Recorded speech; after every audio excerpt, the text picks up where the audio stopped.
રસોડામાં કામને સરળ, ઝડપી અને સ્વાદિષ્ટ બનાવવા માટે અહીં કેટલીક લેટેસ્ટ અને ઉપયોગી કિચન ટિપ્સ છે.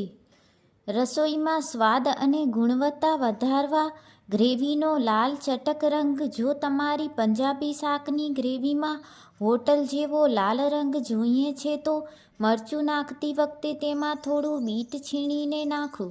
તેનાથી સ્વાદ પણ વધશે અને હેલ્થ પણ જળવાશે. ક્રિસ્પી પૂરી.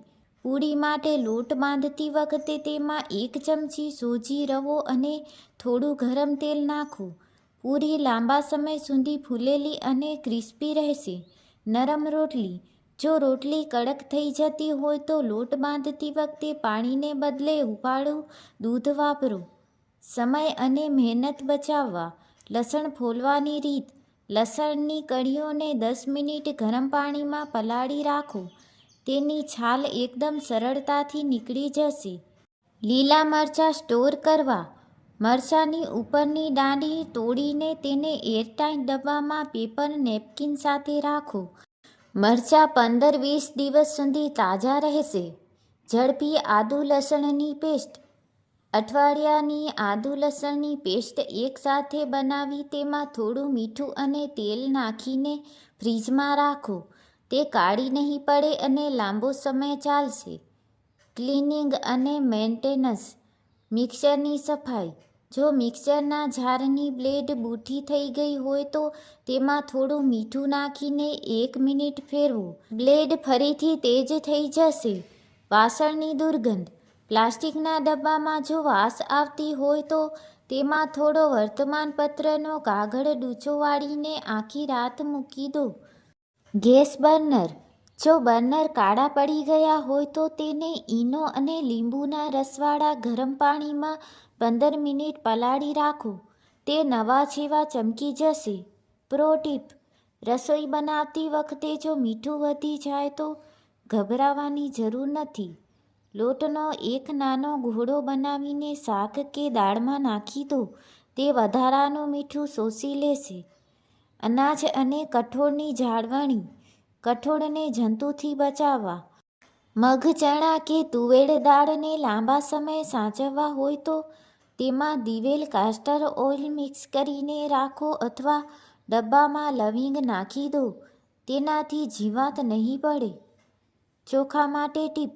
જો ચોખામાં ધનેડિયા પડતા હોય તો ડબ્બામાં સૂકા લીમડાના પાન અથવા તજના ટુકડા મૂકી રાખો.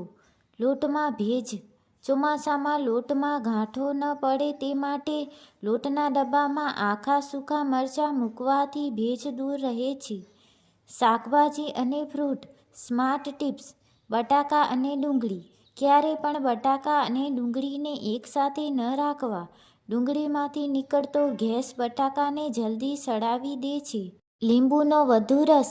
લીંબુ કાપતા પહેલાં તેને હથેળી વચ્ચે રાખીને સહેજ દબાવીને રોલ કરો અથવા 30 સેકન્ડ ગરમ પાણીમાં રાખો. આવું કરવાથી લીંબુમાંથી બમણો રસ નીકળશે. કોથમીર સાચવવા.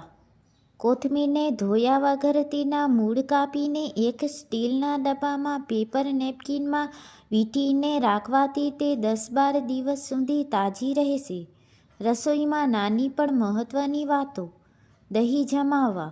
જો ઉનાળામાં દહીં ખાટું થઈ જતું હોય તો દહીં જામી ગયા પછી તેમાં નાળિયેરનો નાનો ટુકડો નાખી દો. દહીં 2 દિવસ સુધી મોડું રહેશે. પનીર નરમ રાખવા. ફ્રીજમાં રાખેલું પનીર જો કડક થઈ ગયું હોય તો તેને વાપરતા પહેલાં 10 મિનિટ હુંફાળા મીઠાવાળા પાણીમાં પલાળી રાખો. પનીર એકદમ સોફ્ટ થઈ જશે. ખીચું કે ઢોકળા. ખીચું કે ઢોકળા બનાવતી વખતે પાણીમાં થોડું તેલ અને પાપડ ખાર નાખવાથી તે એકદમ પોચા અને સફેદ બનશે. Kitchen hex. દૂધ ઉભરાતું અટકાવવા. દૂધ ગરમ કરવા મૂકો ત્યારે તપેલીની ઉપર એક મોટો લાકડાનો તવેથો આડો રાખી દો. દૂધ ઉભરાઈને બહાર નહીં જાય. કાંદા કાપતી વખતે આંસુ. કાંદા કાપતા પહેલાં તેને 10 મિનિટ ફ્રીઝરમાં મૂકી દો અથવા કાપતી વખતે બાજુમાં મીણબત્તી સળગાવો. આંખમાં બળતરા નહીં થાય. સફાઈની ટીપ. ગરમ પાણીમાં થોડો બેકિંગ સોડા અને વિનેગર નાખીને કિચન પ્લેટફોર્મ સાફ કરવાથી ચીકાશ અને કીડીઓ બંને દૂર થશે. રસોઈમાં માસ્ટર શેફ જેવો સ્વાદ લાવવા.